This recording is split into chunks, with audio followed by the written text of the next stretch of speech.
Hello and welcome to the Wellness Connection. I'm your host, Fiona Kane. There's a few things I'm talking about today, and I always go back to when I'm talking about health and mental health that when we're talking about those things, in my opinion, the health of our society matters. It's all part of it. It's all connected, and I think that the mental health of our society is a major issue at the moment. And so that's one of the reasons I'm so interested in some of these cultural things. That's why I'm talking about these things, because I believe that they're all connected. But I want to start by just quickly addressing Grace Tame again. I did an episode about her a few weeks ago. So it's really sad. Look, she had so much potential until this woke mind virus destroyed her brain. She was working on the rights of abuse survivors. For the purposes of YouTube, I'll say SA survivors because that's just a better way of saying it for YouTube. Otherwise, sometimes your videos don't stay. So she worked really hard for SA survivors and in that lane, and she was a positive force. Or she had so much. She had so much. She could have done so much good. And she did do some good when she was Australian of the Year and she was well intentioned. That's great. Unfortunately, now every time she opens her mouth, she makes things worse for herself. So she started by complaining that she was losing speaking opportunities and sponsorships, and and then the ABC now are complaining of the same thing, that she's being, she's losing her free speech. Well, she's got her free speech. She actually can say what she likes as long as it's not illegal.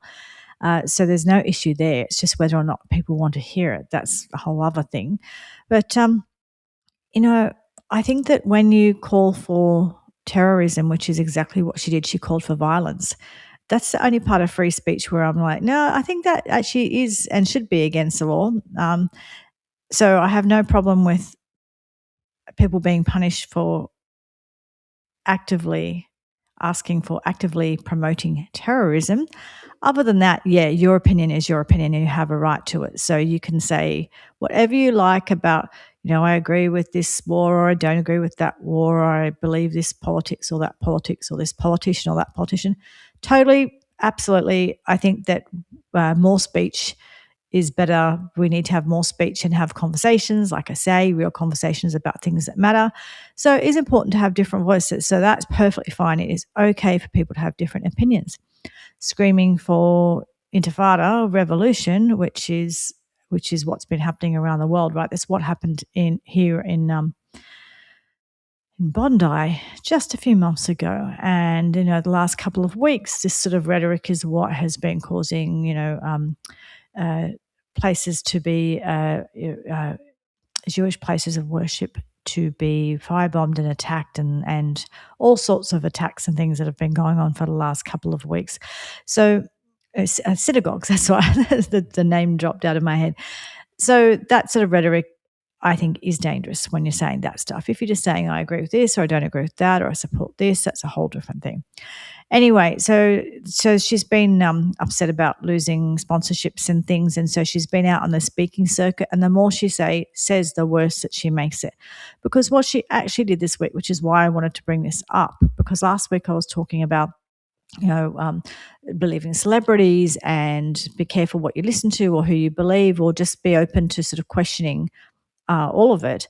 This week, when she was being interviewed on the ABC, they brought up October 7, and which is a day that in Israel where just the most horrific things happened. And this is just like, and not only that, look, the UN have acknowledged this, they've written a report on it. So, but she said that it was propaganda. So, oh no, that's propaganda, right? And it's very well accepted that it happened. And not only that, but Hamas filmed themselves doing it.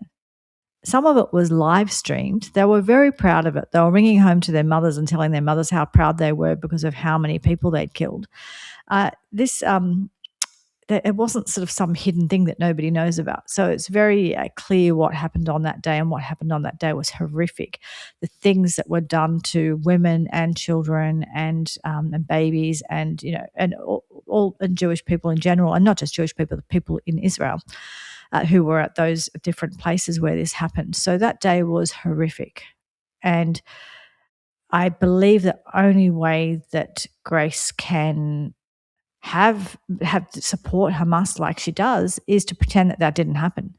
Must have to pretend that didn't happen. Otherwise, it just questions all of her strongly held beliefs, and that would be too much for her, because she's obviously made it all of her identity now. When you make your beliefs your whole identity, your politics your whole identity, it's very hard to question anything, because it feels threatening to question it, right? So this is why we need to question this stuff. And I question myself as well, because I'm very strong about politics. So I'm constantly, when I'm asking for us to question other people, I'm saying the same thing to myself. Okay, is it your whole identity? It can't be your whole identity. You're more than that. And we need to be able to question ourselves constantly and say, are you sure you're right about that? Is there different information? She's absolutely closed to that. She will not. If you hear the interview, you will see that she's just absolutely closed to that. So essentially, she, and the interesting thing was, actually, even before this, just in the last couple of weeks, our Prime Minister, who I despise, but anyway, he referred to Grace as being difficult.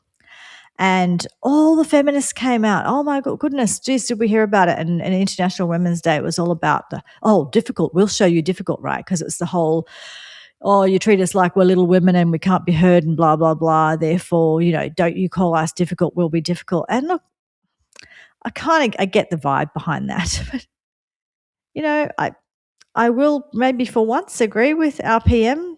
She is difficult, because someone who doesn't who won't acknowledge the truth of what happened on October 7, and someone who's an activist calling out for terrorism, that could be difficult, right? That's not difficult in like women standing up for their rights difficult. It's a whole different thing. So when the feminists are all about, I'll be difficult, I'll show you. That's one thing when that is like standing up for women's rights and doing the right thing. It's a whole other thing when it's denying women's existence. It's denying women's, they talk about lived experience, but they're not interested in the lived experience of the women on October 7, and calling for terrorism. So she is difficult, and she clearly is mentally ill, and. So where are all the feminists when she denies now this week, when she's come out and denied what happened on October 7? All these feminists, where are they? Where are they? Haven't heard one come out and say, "Oh, okay, yeah, I supported Grace, but now she's denying what happened on October 7th." No, of course you don't hear a thing, do you? So can't agree. I can't believe it, but yeah, I agree with our Prime Minister, Anthony Albanese. Yeah, she is difficult. And, so the feminists will cheer on that, but then they're fighting against that, but they won't cheer on, they just go silent, don't they, when it comes to acknowledging what happened to women on October 7, but also acknowledging, it's amazing to me, this woman who has whole platform and identity has been about protecting or talking about or speaking for and lobbying for people who are survivors of SA, right? So people who've survived that kind of abuse. That's been her whole platform up until now. And now she's supporting terrorists. And why are none of these feminists? They're not talking about the women in Iran. Like, God knows what's happened to this poor Iranian football. Were they football? What was the team? I now can't remember what sport it was. Soccer team? I can't remember. So I don't know much about sports, but I think maybe it was a soccer team. God knows what's happened to those women now they've gone home to Iran, or what might happen to them and what's happened to their families. And the stuff that's going on in places like Iran and Afghanistan, it's horrendous. But again, I don't see the feminists here speaking out against it. Where are they? Why aren't they doing that? So I don't know. I think that she'll continue to self-destruct. I think that she just cannot. She's made it so much part of her identity that she just cannot acknowledge the truth. And so she's going to make it her identity and she's going to keep self destructing. I don't know if she's ignorant or if she's evil, but either of those things makes her dangerous, in my opinion. Someone who's got the voice, got attention of so many young people, and she has a right to say what she likes, as long as she's not breaking the law. She has a right to her free speech. I have a right to my free speech as well, and we all have a right to not listen to her if we choose not to. At what point did it become a progressive thing to cheer on terrorists? I don't understand. But anyway, that's as much as I've got to say about Grace Tame. Now, in further news of on women progressing our cause, the progressives, the BBC's Women's Hour. So it's a program that exists specifically to give women a voice. Well, they just invited an 82-year-old biological male to explain what it's like to experience misogyny. Because, of course, this man, who I think only fairly recently decided he's really a woman and has now identifies as a woman, he, of course, would know more about misogyny than the 30 million. I don't know. Google told me there's 30 million women living in England. I'm not sure. Don't know if Google's right. But however many million of women living in England, none of them were available, apparently. The only one who was available is an 82-year-old man. And of course, he is the one that understands misogyny. Absolutely. He is the one that understands misogyny. This is misogyny in action, right? Women aren't even required to talk about the issues of women. We'll get men on to talk about the issues of women. It's the same thing that Hillary Clinton did a few weeks ago. She had a man chairing something about women's stuff as well. So yeah, misogyny in action. There you go. 30 million women in England. Why do we need to listen to them? What have they got to say when we can actually just listen to a man?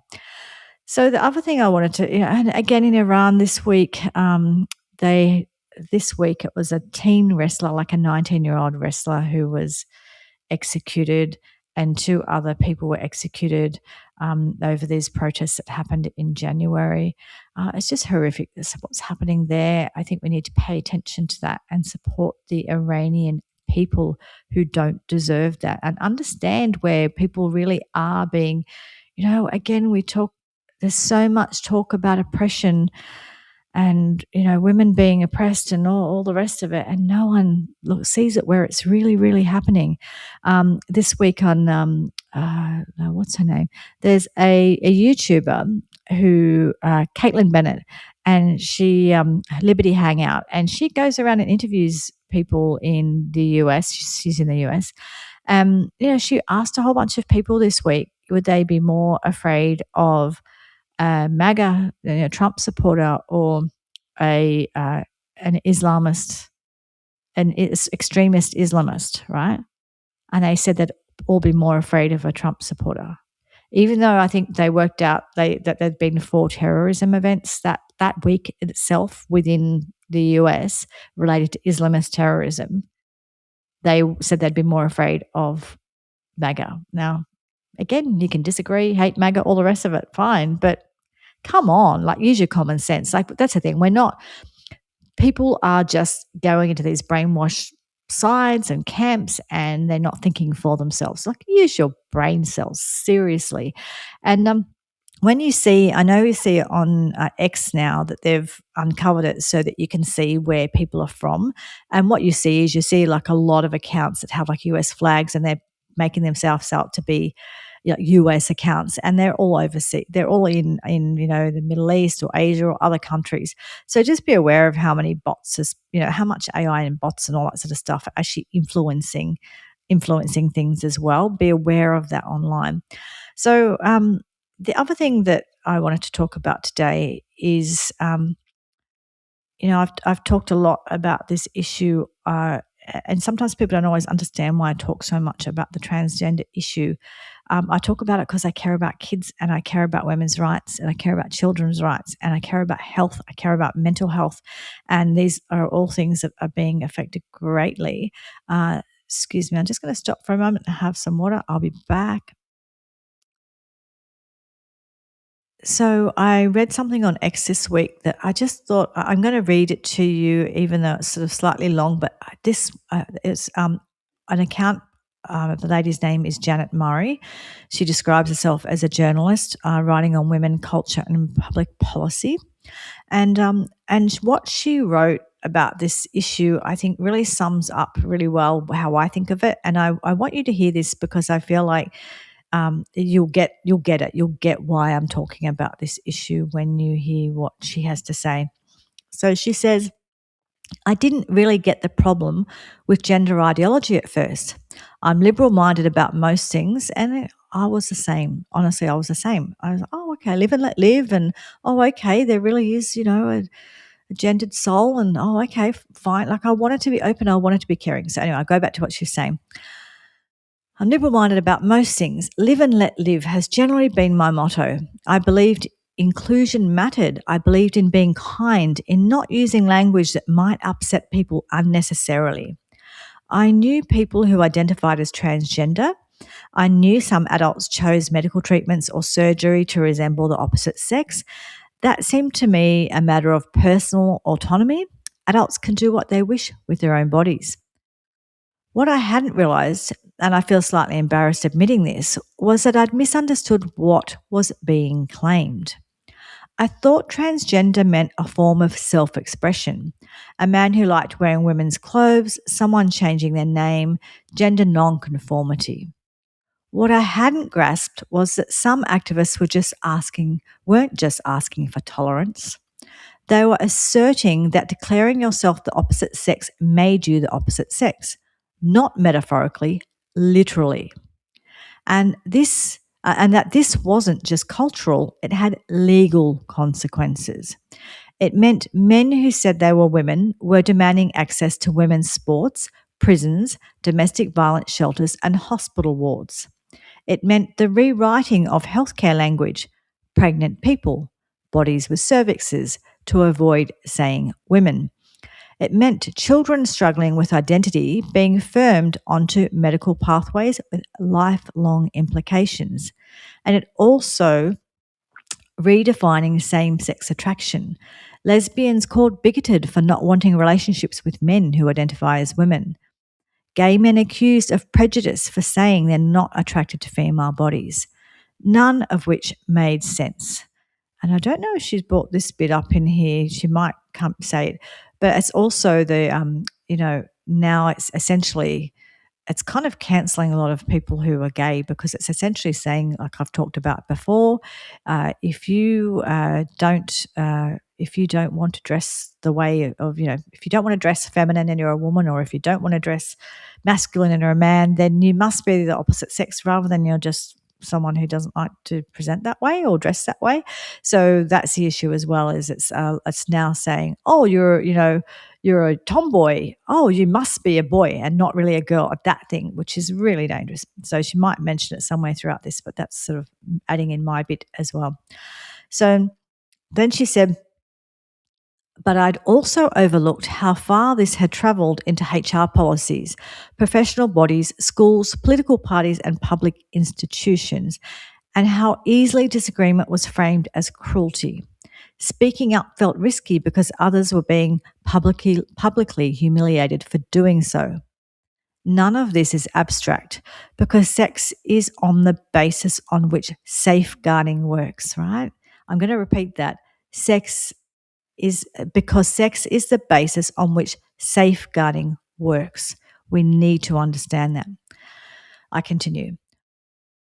It's the basis on which data is collected, on which cancer screening programs run, on which fair sport and single-sex spaces depend. It's written into law, including the Equality Act, because material differences matter. If sex becomes a feeling rather than a biological category, those protections become unstable. That's exactly what's happened all over the world, especially the Western world anyway. And she continues, and once reality becomes negotiable, everything does. Once I saw it, I couldn't unsee it, but I needed to be sure.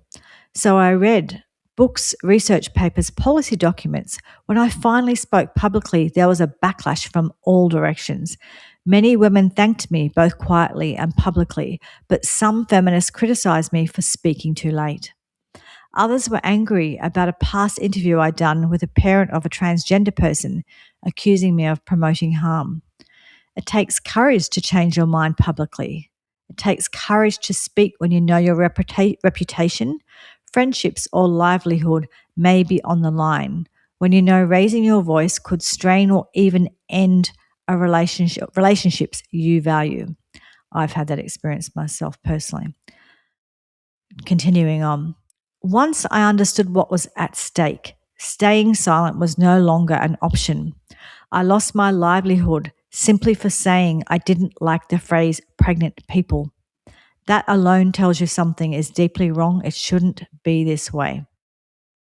I will never judge any woman for when she finds her voice, because every voice adds value whenever it's raised. And I now know how persuasive the ideology can be. I know how easily it bypassed me, and I know how much courage it takes to admit publicly that you got something wrong. I thought that that was really, really well said. And it just acknowledging too that we can change our mind when we have more information, which is why your opinions about things can't be just all of who you are. They're just opinions. We all have opinions, and it is okay to question them. It's okay to realize you were wrong, and it's okay to say, look, I was wrong, or I was wrong about this part, not that part. But I thought that was really, really powerful. You know, in Australia, there's breastfeeding nurses that have lost their job because they won't teach men how to breastfeed when they use hormones and things to bring on breast milk, which isn't really a thing, right? But, you know, because they won't acknowledge that, because they won't do that, they lose their jobs, right? And we're not allowed to call it breastfeeding. It's called chest feeding now, right? Because we don't want to offend anyone. And I can go on and on and on. You know, at the moment, you know, in states all over Australia and in the US and in Canada, I think as well, you know, and there's men in women's prisons, and there's men harming women in women's prisons. There's men in women's rape shelters. There's men in, you know, men in women's spaces, men in women's sports. And in Australia, women aren't allowed to meet exclusively with other women. We're only allowed to we have to acknowledge if a man who believes he's a woman wants to be in our groups, our private women's groups, then he can be, because sex is apparently only a feeling. And I think that that's one of the things that where mental health, where we're having major mental health issues. And like what Janet said in that, she was just talking about, once, if you can't acknowledge that reality, you can't acknowledge any other reality. And, you know, there was like a Supreme Court judge in the US being sworn in, or when she was being interviewed beforehand, they talked to them beforehand. And, you know, they said to her, you know, what is a woman? And she said, oh, I'm not a biologist. I can't answer that. A woman who's made it as a Supreme Court judge, who's got that far in her career, pulling the ladder up behind her and saying, oh, I don't know what a woman is. I'm not a biologist. Oh, come on.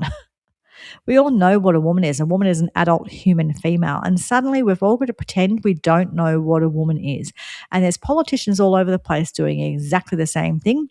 Julia Gillard, who removed our rights as women in Australia, as I've talked about many times, by removing us as a category in the Sex Discrimination Act, she also doesn't know what a woman is. Listen to her recent interviews where she was asked, well, it was a couple of years ago now, but she was asked what a woman is. And, you know, all she could say is, you know, that's a right wing gotcha question, something along those lines. But after she spent 3 minutes answering the question and never once actually said what a woman is. So apparently, our first female prime minister, who a lot of women admire and think that she's wonderful, who talked about misogyny where it didn't exist, didn't talk about misogyny where it did exist, did remove us as a category of in the Sex Discrimination Act, making us lose all of our sex-based rights. She doesn't know what a woman is, but there you go. But she's a hero. She's a great feminist hero. Wow, great feminist hero. Yes, she is. So if we don't have reality, if we can't talk about reality, if we're not living in the real world, that's a big problem for our mental health. We have to be able to be realistic, and it's in everything around health, and actually it's a major issue in this case because there's men who are suing doctors. I think this is in the US. They're suing doctors. Like there's men suing gynecologists for not wanting to see them because they believe they're women. They think they need to see a gynecologist. You don't have the women's bits. You don't need to see a gynecologist. You probably need to see a psychologist, not a gynecologist, right? But they want to have that experience. There's men pretending to be pregnant on the internet and having on week 1, on week 2, on week 3, and wearing the baby bellies and pretending they're pregnant because they want to pretend. There's men who are getting into groups for women who have lost babies, who have had stillbirths or lost, have miscarriage. There's men infiltrating those groups, pretending that they've had the same experience because they want to be a woman and they want to LARPing as someone who's lost their baby. Like what the, right? Reality matters. Reality matters so that we can have sex-based rights, so we can have safeguarding. Now, people can, it's one thing for people just to do things that make them feel good and make them feel happy, whatever. It's a whole other thing when you change all of the language and all of the rules and remove all the safeguarding in all of society and muzzle people and make sure they don't say anything. That's a whole different story, right? And what we do now is we protect feelings more than actual real rights. And I heard this the other day. There was I can't remember who it was now. Konstantin Kisin was having a debate with someone. I can't remember who he was talking to. And he was explaining that, they were talking about free speech. And this guy was saying, well, we can't have any speech that upsets people's feelings. And Constantine was trying to explain that because he was saying, oh, if feelings are upset, you'd be, they'll destroy your life kind of thing.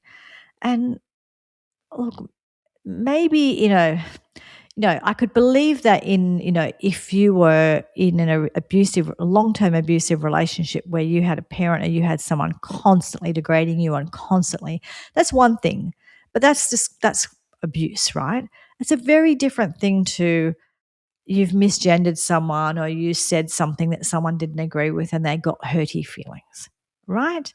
It's a very different thing. Or you said, I love Trump, I hate Trump, blah, blah, blah. I like this thing or not. That's just hurty feelings. Okay, we need to know how to live with hurty feelings. It's okay to have different opinions and it's okay to have hurty feelings. That doesn't damage you for life. But he was comparing that to actually someone with like PTSD who'd had some real thing happen to them. So yeah, hate speech, if it's in the form of like full-on abuse and an abusive relationship or abusive situation where someone is, systematically abused for a long time or something, I could see it in that sense. But as far as like, oh, someone on the radio said something I didn't like, or someone at work said something I didn't like, or they disagreed with me, that's just hurty feelings. That's just feelings. And we do need to learn how to manage our feelings and not be, even though I encourage my clients and encourage people for a mental health point of view, it is good to be in touch with your feelings and have a bit of an idea of how you're going and what's going on for you.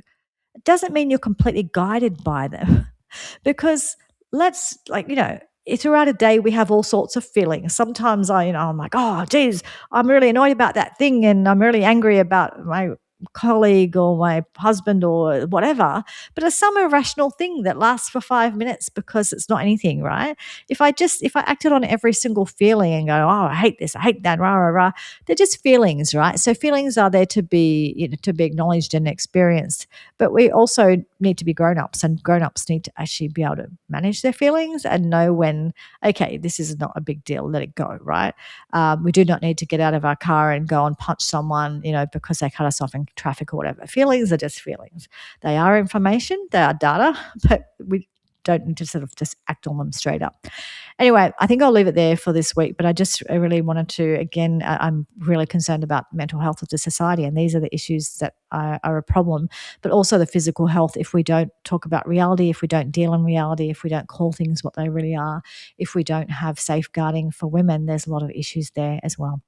Anyway, trying to have real conversations about things that matter. Please like, subscribe, share, all those things. And I'll talk to you again next week. Thanks. Bye-bye.